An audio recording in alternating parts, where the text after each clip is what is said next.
Salut, salut! Dans cette capsule, on va faire notre premier tableau. Et ça me fait vraiment plaisir parce que c'est super hot les tableaux. On peut faire plein, on peut dessiner plein de choses. On n'a pas besoin de faire le travail nous-mêmes.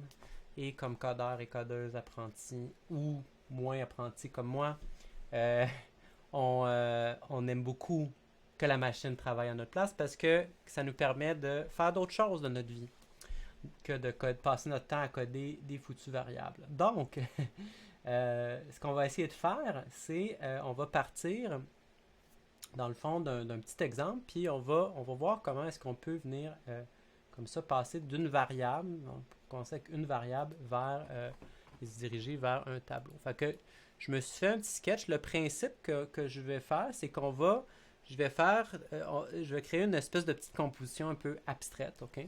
Alors, euh, donc je vais montrer, je vais faire une espèce d'objet de genre appelons ça un nuage, ok? Je sais pas. Je sais pas. On est dans l'abstrait, donc un genre de truc qui va bouger à l'écran. Euh, je vais appeler ça tout simplement genre cloud, ok? C'est pas vraiment un nuage, là, mais vous allez comprendre mon idée. Et il va avoir une position Y, donc il va descendre. Fait que je vais le partir à 0. Euh, En fait, tiens, je pourrais même le partir à un endroit random, n'importe où. Puis, je vais le dessiner. Ce que je vais faire, c'est que je vais dessiner, j'y ai donné une petite teinte ici avec un petit... c'est important de mettre un alpha channel, ok? Donc, ici, je l'avais mis blanc, mais je pourrais mettre, mettons, je pourrais mettre 0... tiens, je vais le mettre bleu, genre, avec une genre de transparence, mettons. On va essayer ça. Euh, puis, je vais dessiner une ellipse, donc ça peut être n'importe quelle forme, mais l'important, c'est d'essayer que ça se répartisse sur toute la largeur. Fait que je vais faire, mettons, puis je vais la dessiner à partir du centre. Oups.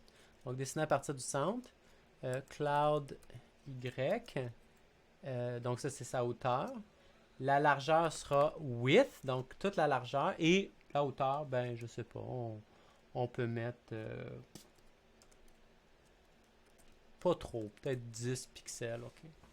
Bon, donc je vais juste le dessiner là, quand je vais partir ça. Ah, il y a un petit problème ici, c'est que j'utilise un int. Puis là, je peux pas mettre random. Bon, allez, je vais utiliser des floats. Toujours mieux d'utiliser des floats de toute façon. Fait que voilà, fait que j'ai mon affaire ici. Je le vois pas. Où est-ce qu'il est?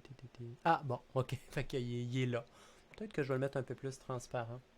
Puis je pense que je vais mettre un background blanc. Je pense que ça va être plus beau. J'essaye ça ici. Ok, fait que j'ai mon truc. Ah, c'est no stroke. Je veux pas de stroke. Juste que ça. Bon, ok. Fait que ça ressemble à ça. Première étape. Et l'autre chose, c'est que je vais le faire baisser. Tu sais, à chaque étape, j'ajoute une petite valeur, peut-être 5. Ok. Puis finalement, bon là, évidemment, quand il va arriver en bas, ben, il va disparaître. Fait que je veux. C'est allé un peu vite, il était déjà mal parti. Fait que je vais faire if cloud y est plus grand que height. Quand on arrive en bas, là, on repart à 0. OK. Donc, exemple de base. Donc, prenez le temps de faire ça. Fait que vous en avez un. C'est comme les lignes sur les vieilles télés, là. Donc, un genre de truc qui bouge. OK. Fait que première étape. Là, mettons que j'ai ça, puis là, tu sais, je suis en train de faire ça, puis il y a quelqu'un qui rentre, puis qui dit Hey, c'est quoi que t'es en train de, c'est quoi t'es en train de travailler? C'est donc ben cool ton affaire! C'est donc ben hot! Wow! J'en veux un autre, peux-tu en faire un autre? Peux-tu en faire un autre tout de suite, tout de suite? Là, je fais comme Ben oui, je peux t'en faire un autre, c'est facile. Alors, c'est très facile. Fait que ce que je vais dire, ben là, j'ai besoin d'un deuxième objet. Hein, parce que, grosso modo, ce que j'ai, c'est que j'ai mon cloud Y. OK? Et dedans, j'ai toujours une valeur. Là, ça peut être 101, peu importe, ça bouge ça à chaque round, à chaque tour, à chaque frame. Puis, à chaque fois, je m'en sers pour le dessiner. Fait que si je veux en avoir une autre forme qui se bouge en même temps, à la même vitesse, mais qui ne sera pas au même endroit. Ben, ça va me prendre inévitablement une autre variable qui va peut-être avoir un autre chiffre à l'intérieur. Puis ceux-là, ben, il faudrait que je la nomme différemment. Je vais les appeler Cloud Y0 et Cloud Y1. OK, juste pour les besoins de la cause. Là, il y en a qui vont dire ben non, mais c'est bien niaiseux, tu pourrais utiliser une Book 4. OK. Effectivement, je pourrais utiliser une Book 4 puis comme les dessiner, mais n'oubliez pas qu'une Book 4, j'avance toujours, je vais avancer toujours d'une valeur fixe. Ça, je peux l'utiliser, mais je vais tout dessiner mes objets à des distances égales. Ça va être bien, bien difficile de faire autrement. Si je veux vraiment des objets qui sont comme random, qui se passent, qui aléatoires, qui partent pas au même endroit, mais qui vont quand même peut-être à la même vitesse, quoique je pourrais toujours changer la vitesse, tu sais. Ça, il n'y a rien qui m'empêche de dire que j'ajoute une vitesse random. Hein, ça, c'est toujours possible. Donc là, ça bouge un petit peu de façon un peu plus erratique. Je le laisse de même. Mais en tout cas, d'une manière ou d'une autre, il va falloir que ça va me prendre une deuxième variable. J'aurais pas le choix. Fait que, qu'est-ce que je fais? Fait que je dis, pas de problème, je vais t'en faire une autre. Donc, pas de problème. Alors, je renomme ça Cloud Y0, Cloud Y0, Cloud Y0, Cloud Y0, Cloud Y0, Cloud Y0. OK, cool. Maintenant, je vais me faire mon autre variable. Cloud Y1. Il va falloir que je la dessine. OK, fait qu'ici, j'ai dessiné... Ici, c'est la partie qui, pour mon Cloud 0, il va falloir que je copie ça et que je colle ça ici. Que j'appelle ça Cloud 1. Un petit commentaire. Cloud 1, Cloud 1, Cloud 1, Cloud 1. Pas de problème, facile. Et voilà, j'en ai deux. Ah, wow, j'en ai deux qui bougent indépendamment. Vous avez remarqué, c'est ça qui est fou là-dedans. Là. Ils bougent indépendamment. Donc, ils ont chacun leur identité. Fait que là, c'est comme, ah, wow, c'est malade. J'en veux un troisième, tout de suite, tout de suite. Je suis comme, OK. Bon, fait que, je vais vous laisser faire un petit fast-forward. Là. Imaginez, on pourrait y passer la journée. Mais on n'a pas la journée à passer parce qu'on est des codeurs, codeuses, puis on est paresseux. On veut faire d'autres choses que de coder dans la vie. Donc, qu'est-ce qu'on pourrait faire pour... Parce que là, on peut imaginer que je vais avoir un float... Si j'en veux 10, là, des clouds, il va falloir que j'aie 10 variables. Hein? Cloud 1, cloud 3, cloud 4, 5, 6. OK? 7. Si j'en veux 10, 8. Si j'en veux 10, 8, 9, 10. Non, pas 10, parce qu'on part à 0. Hein? Fait que ça va de 0 à 9. Puis là, il faudrait que j'y fasse la même chose, copier-coller de tout ça pour 10 fois. OK? C'est ça qu'il faut que je fasse. C'est de ça qu'on parle. Puis ça, c'est... Dès qu'il y a du copier-coller, là, ça va mal parce que si jamais à un moment donné, je veux changer de quoi, je veux qu'il change la vitesse, je veux faire quelque chose qui va s'appliquer à tout le monde, je suis obligé de tout refaire. Je peux me tromper un moment donné, tu sais, je peux m'être trompé un moment donné dans mon affaire, puis là, c'est comme, OK, cool, qu'est-ce qui se passe? Ah, pourquoi j'en ai juste un maintenant? Là, trouve l'erreur dans ton code. Non, c'est parce que j'ai oublié ici, il fallait que je mette code 1, OK? C'est super, c'est pas la bonne approche. Quelle est la bonne approche? Ben, étant donné, comme on a vu dans la dernière capsule, la bonne approche, évidemment, ça va être d'utiliser des arrays. Donc, au lieu d'utiliser tout plein de variables, et ici mon efface, OK. Ben, je vais plutôt me faire un array cloud Y qui va contenir autant de clouds que je veux. OK? Puis, au lieu d'appeler cloud Y0, mettons, ou cloud Y3, ou cloud Y4, je vais appeler à la place cloud Y avec l'indice I, OK? C'est 0, 1, 2, 3, 4, peu importe. Et ça va me donner qu'est-ce qu'il y a dans la boîte, dans la variable. C'est comme si je venais de créer, en fait, c'est vraiment comme si je venais de créer 10 variables. Okay? C'est juste qu'ils sont toutes sont tous ensemble, sont tous pognés, ils habitent tous sur la même rue. Comment on va faire ça? Mais au lieu de déclarer une variable de type float, on va déclarer à ce moment-là une variable de type array de float en mettant float bracket bracket. OK? Ça, c'est les brackets, c'est les je ne sais plus comment ça s'appelle, des accolades droites. OK? Et ça va être ça notre variable. OK? Fait que plus besoin de toutes ces affaires-là. OK? Plus besoin de ça. On va avoir un array cloud grec. Et pour l'initialiser, je vais utiliser new. Donc, vous connaissez new, c'était pour les objets.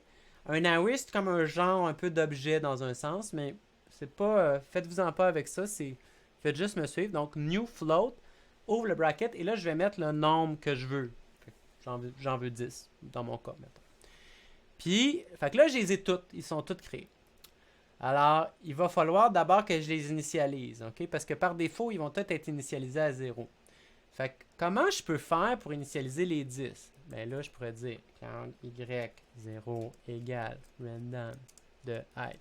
Cloud y1 égale random. L'autre random, une autre valeur de cloud, OK, etc., etc.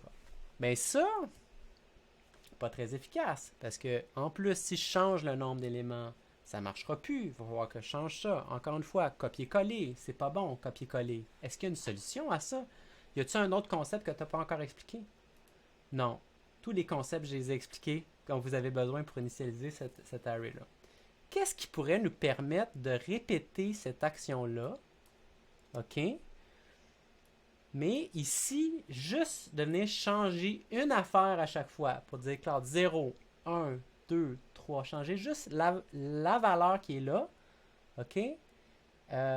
Puis le répéter 10 fois de 0 à 9. Donc, en gros, ça me prendrait comme un index, un int i, OK, qui commencerait à 0, puis que je répéterais 10 fois jusqu'à 9.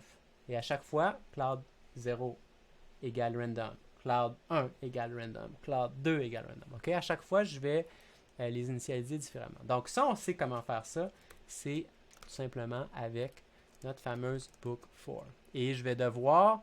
Donc, la pratique, traditionnellement, ce qu'on va faire, parce que je pourrais toujours dire de i jusqu'à i plus ou moins égal à 9i plus plus.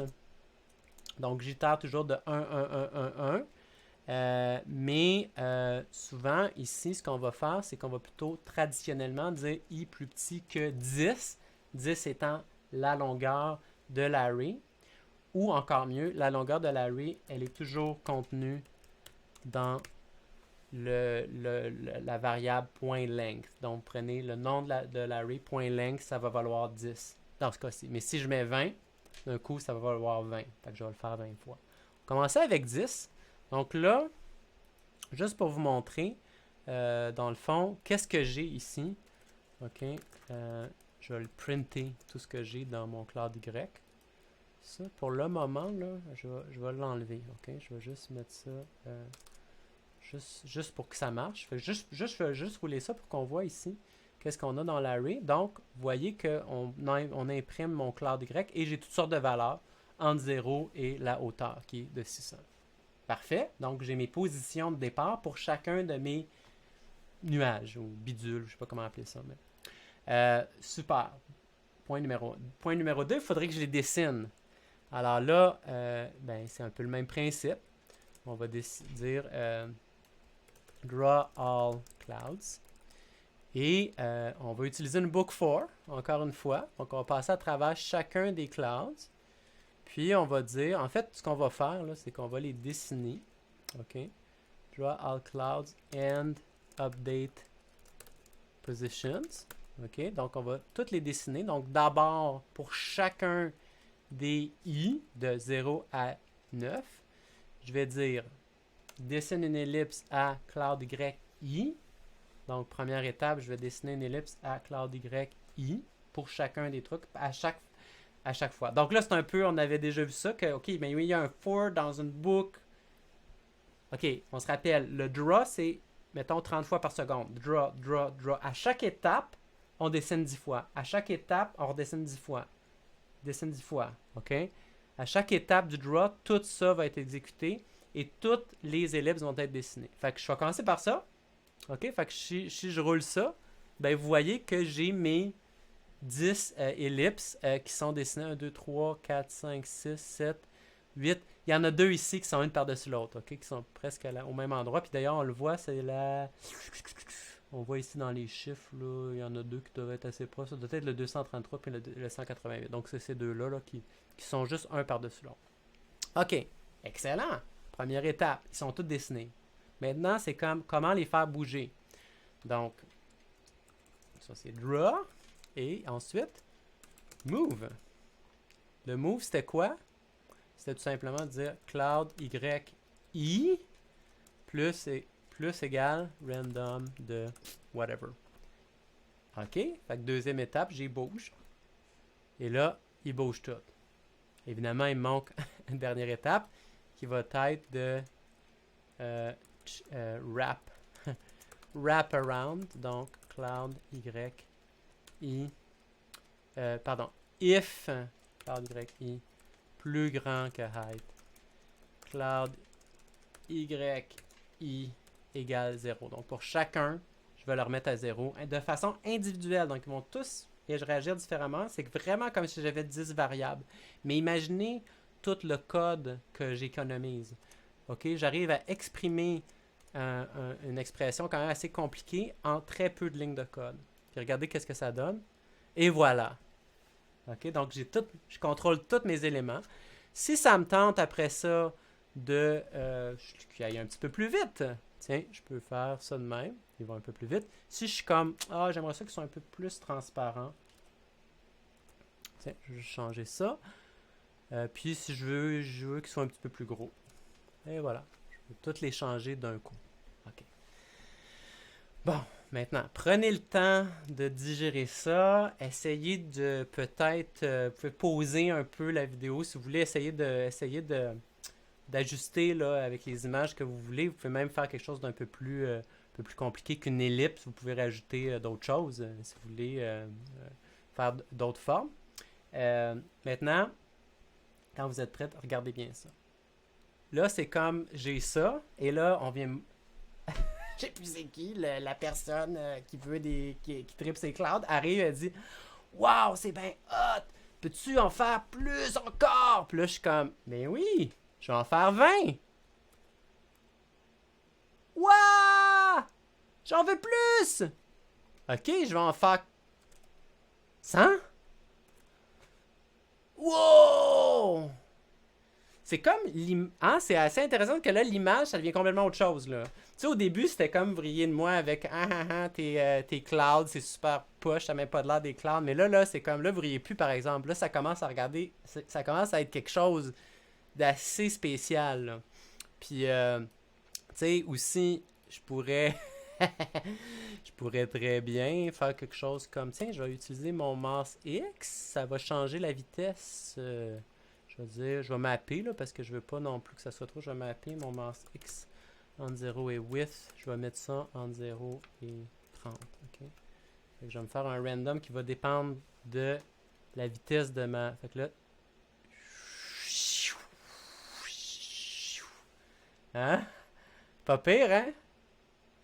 Fait que donc, vous pouvez intervenir n'importe où dans le code. En changeant une ligne ici et là, ça va changer. Puis là. Après ça, vous pouvez toujours essayer de pousser ça. Ah, c'est cool 100. Peux-tu en mettre? Hey, j'essaie d'en mettre 1000. Oh! C'est un peu trop, je pense. Je vais essayer de... Peut-être, premièrement, on voit plus grand-chose. C'est beaucoup, le 1000, là. C'est cool, pareil, qu'est-ce que ça fait, là. C'est vraiment comme super abstrait.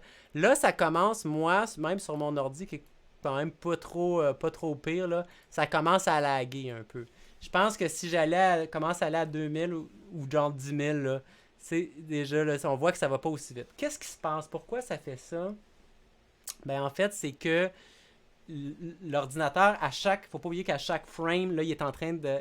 Ça, là, ici, là, cette boucle-là, là, il est en train de l'appeler à chaque draw, il est en train de l'appeler 2000 fois. Il fait 2000 fois des dessiner. Il est en train de dessiner 2000 ellipses.